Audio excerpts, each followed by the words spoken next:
How to fix Messenger floating video call not working on Android. Hey everyone, welcome back to the channel.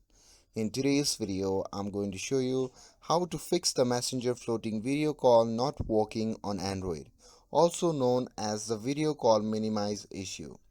If your video call isn't turning into a floating bubble when you press the home button, don't worry, I've got you covered. So now without further ado, let's get started. So first thing first, open the phone settings on your phone. And here, once you have opened the settings, simply scroll down and tap on the option labeled as privacy protection. And here, simply scroll down and tap on the option labeled as special permissions.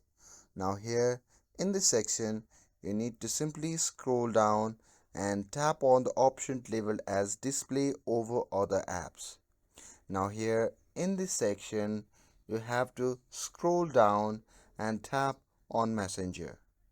And once you see the interface like this, you simply have to toggle on the option labeled as allow display over other apps. And this is what lets the video call window float on your screen even after you leave the app.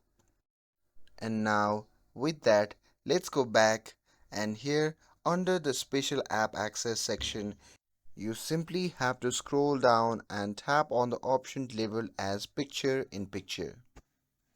And now here in this section, you simply have to scroll down and tap on the messenger. And here, once you see the interface like this, you simply have to toggle on the option labeled as allow picture in picture. And once you do that, it will fix the messenger floating video call on any Android device. And that's it. With this, if you found this video helpful, then don't forget to like, share, and subscribe to get updated for more videos. Thanks for watching, and I'll see you in the next video.